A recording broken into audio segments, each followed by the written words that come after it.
Here it is now, my conversation with Missouri Senator Josh Hawley.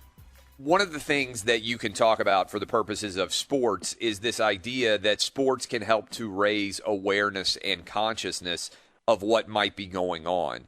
And that rather than bow down to the Chinese overlords, as the NBA has done, and basically put Daryl Morey in witness protection ever since he said free Hong Kong. And so the NBA has made the decision, okay, we're going to make statements on our jerseys. And this is where your connection to the NBA and ESPN and Disney came in. We're recording this on Saturday. Yesterday, on a Friday, you released a letter which asked Commissioner Adam Silver why the NBA was allowing certain statements to be made on a jersey. But, for instance, they wouldn't allow anybody to put free Hong Kong on their jerseys or support the Chinese people who are consuming the NBA content and will see these games. In theory, the NBA is doing what I think you would agree with me is sort of a fake wokeness, right? They will rip American institutions and they will rip American values, which will then be used as Chinese propaganda, right? Because all these Chinese communists are going to be showing the NBA in their country, and they're going to say, see, look, everything is not great in America. Look at all the things and ways that they're being mistreated.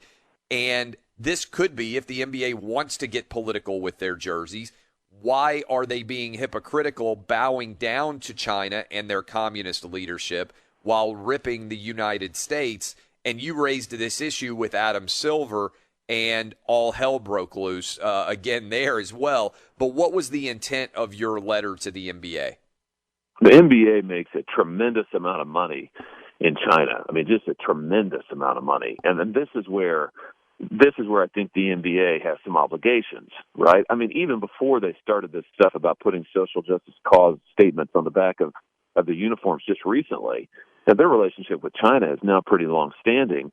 And when you're making that much money in that kind of a place, doing deals with that sort of a government, which is what the NBA corporate is doing, then I think when you've got a situation like we've had in Hong Kong, or like you've got with the Uyghurs, who are a religious minority who are literally in concentration camps in China, in concentration camps now, I think you've got some responsibility to say something about that. At least say that, well, my gosh, we don't agree with that.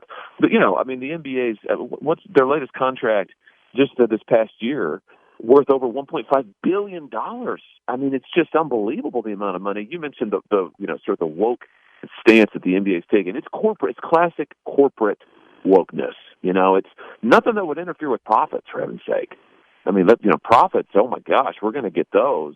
And nothing that would interfere with our multinational plan to scoop up money in all of these different markets. You know, for so many American corporations, if that means selling out the American worker, sending jobs overseas, oh, by golly, we'll do that in a heartbeat. But don't, but we're woke, don't get mad at us because we're woke. It's really a huge distraction to try and move attention away from what they're really doing, what these huge corporations are really doing. And the NBA is right there in terms of the money they are making in China and the kind of deal that they have made with the Chinese government. And, I think it is not too much to ask them, which is my point to Silver in my letter. First of all, what is the deal with China? Why aren't you saying anything as you make all this money as an organization? And at the very least, if you're going to put statements on the back of jerseys, why wouldn't you allow a player to wear a free Hong Kong statement on the back? I mean, for that matter, why not support our troops? I mean, what's wrong with that, too? But just on the China thing, why not free Hong Kong? Why not free the Uyghurs? That's that religious minority that's in concentration camps. Because you're right, the people of China would see that. That would send a message. It would, I think, frankly, show that the NBA is willing to stand up a little bit. But, oh, no, we can't have any of that. You saw the reaction.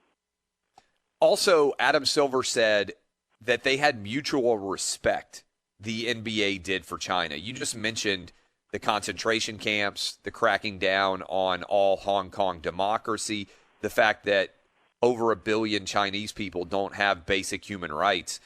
It should be insulting to all Americans that Adam Silver said in any way that the NBA has mutual respect for what China stands for, shouldn't it? Yeah, that's just about money. I mean, it's sure it's mutual respect for making money for NBA corporate. I mean, that's what it's about. Again, as it is for so many of these multinational corporations.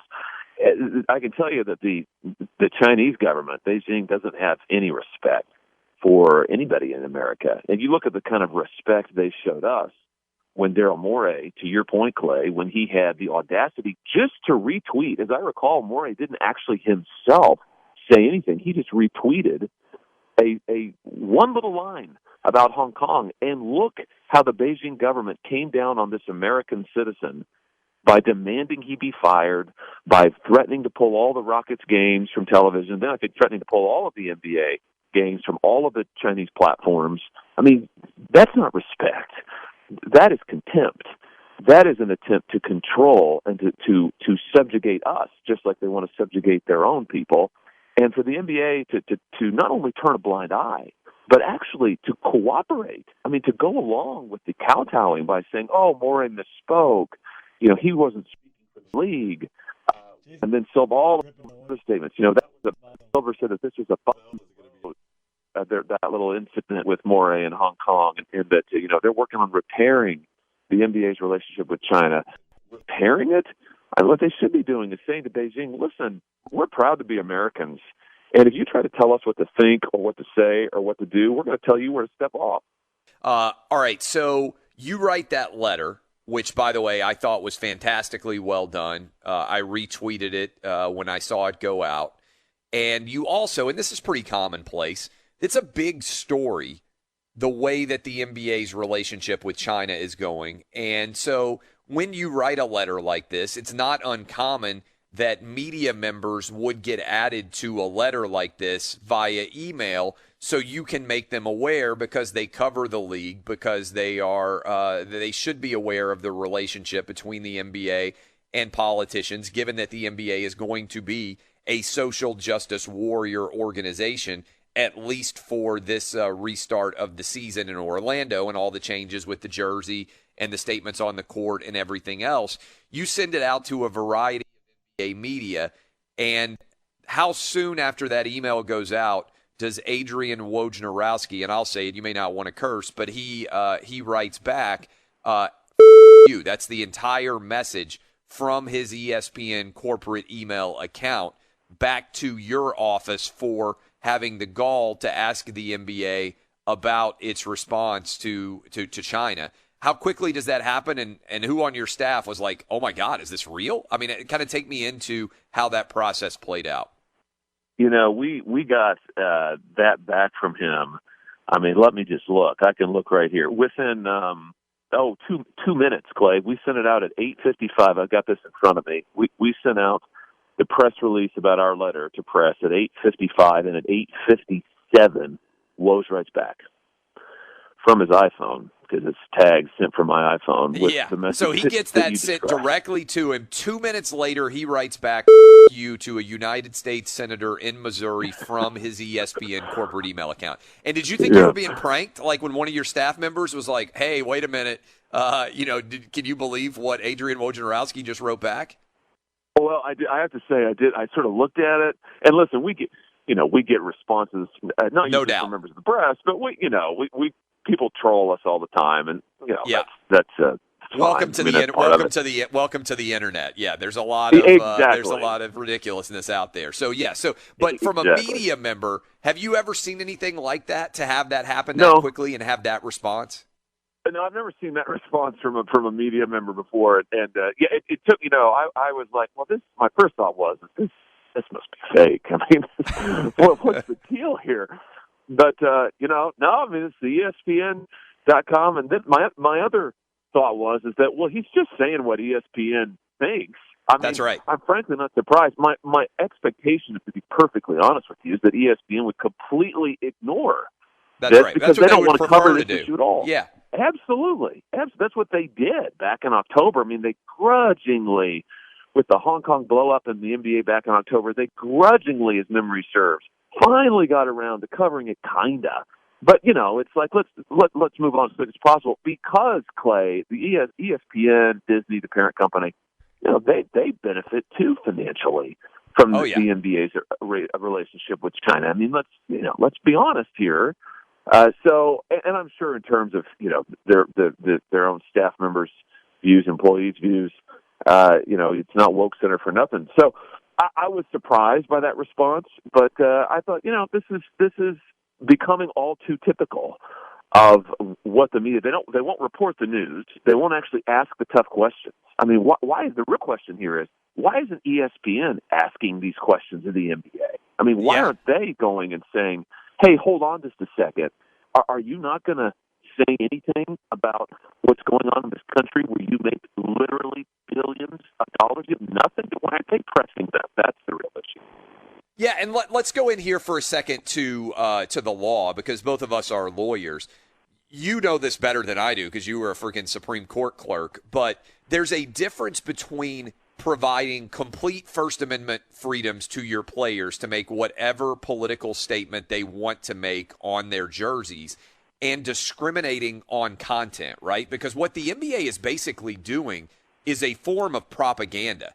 They are saying, hey, we're okay with you making political statements so long as we agree with those political statements, right? So in other words, it's not a content neutral policy when it comes to their jersey. They are selecting the opinions that the players are allowed to advertise on their jersey, and it's a very ripe moment of hypocrisy here that you can point and say, oh, you're fine ripping the United States and other institutions and taking particular sides here where there's zero risk because of all the freedoms we have, but you won't stand up for the basic human rights of others around the world that you are taking billions of dollars for. This is the very essence of what the job of sports media should be, right? To speak truth to power. Instead, you raise all these issues, and ESPN's top NBA reporter, his first response is to say, not, oh, these are interesting issues that should be explored. It's to say, you to a sitting United States senator. You're right about all of that, Clay, and you're right about, I think it's just an important point, that this is corporate approved speech on the back of these jerseys. My understanding is, the NBA can correct me if I'm wrong, but my understanding is that it's not like the players can just go out and say, oh, hey, this is what I want on the back of my jersey. We're going to do the clause statements. Here's what I want on mine. The NBA has to approve it. So That's right. They selected, handful, right, of these statements. Here are the approved statements. And, there's nothing in there about Hong Kong, about China, about the concentration camps, none of that. Nor, by the way, is there anything in there like support our troops or back the blue or anything. Or God bless America. Or God bless America. We couldn't have that, for heaven's sake. So this is the NBA corporate saying that here's the kind of speech that you can have. And it just so happens to be speech that is great for their bottom line. Imagine that.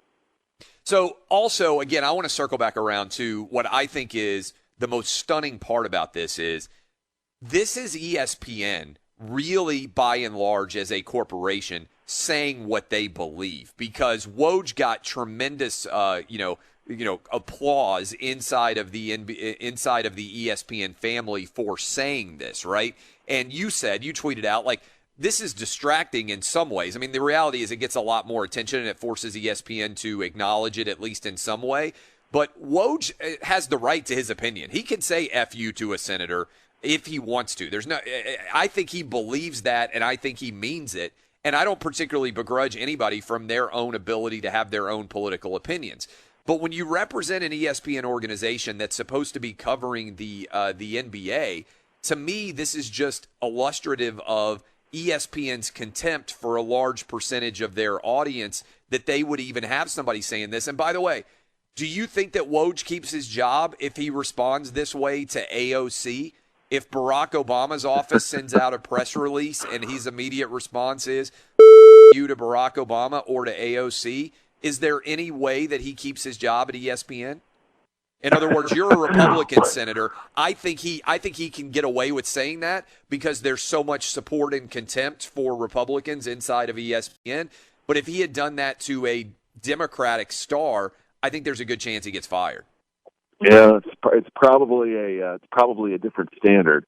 For sure, but Clay, I think the big thing here is that it just shows you that ESPN is not willing to do their job of actually reporting and Yes. B, asking tough questions. And to me, that was the significance of his email. I mean, listen, I want to be clear about that. I never asked for an apology from Woj. Yep. I don't want one, and I don't want him canceled either. This isn't about. I've not asked for him to be fired. I don't want him to be fired. Neither of us believe in cancel culture. That's no, not I don't exactly I'm right. 100% Yeah. against it. Yeah, 100% against it. So some people said to me yesterday, like, "Yeah, you're trying to cancel him." I'm not trying to cancel him. I don't even want an apology from him. I mean, when Whitlock asked me, "Hey, do you want Woj to apologize?" I said, "No, I don't want him to apologize." I mean, the ESPN, made him do this thing where he went out and apologized, and, whatever. My point is that is a distraction. That whole thing is a distraction from the bottom line, which is that ESPN's attitude, as reflected by their star reporter, their attitude is that when you want to ask tough questions, well, it's F you. When you want to say something, well, why isn't the NBA doing that? It's F you. How dare you even pose the question? And that's the attitude. I mean, how dare you even ask? And my view is wait a minute, why aren't you asking? I mean, you're the reporter. Why aren't you out there asking? Why isn't ESPN as a news organization for sports, allegedly, why aren't they pressing these questions? And it just goes back to they're bought in 100%, appear to be, to the agenda, the corporate woke agenda of the NBA.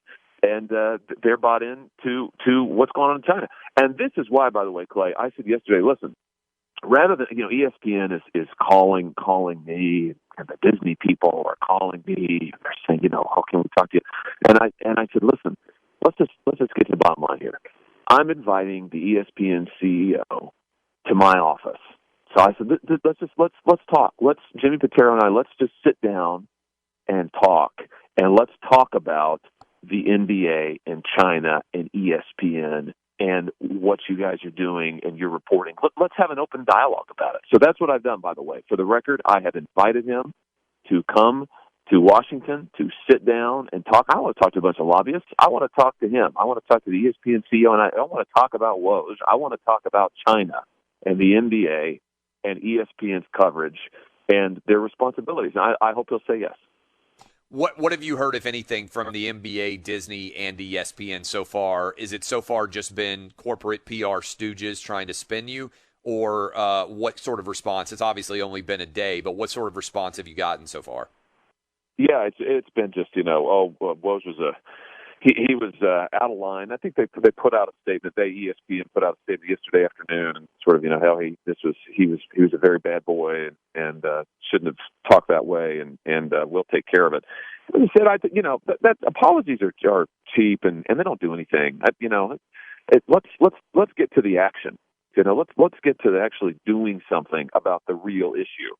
And that's why I say I haven't heard anything substantive from anybody. So I don't want them trotting out their employees for apologies. I want to see them actually standing up and asking the tough questions. And I'd like some answers from the NBA. Let's not let them off the hook. ESPN here has inserted themselves into the story, but exposed themselves really. But, the NBA, I expect a response from Silver. I'm awaiting a response from Silver. I've heard zero from him or from the league. And I'd like some answers to my questions. And when I get those answers, I'm certainly going to let people know. If I don't get answers, I'm going to let them know that. So I expect to hear from the NBA. And I also am looking forward to sitting down with the ESPN CEO, and I hope that takes place soon.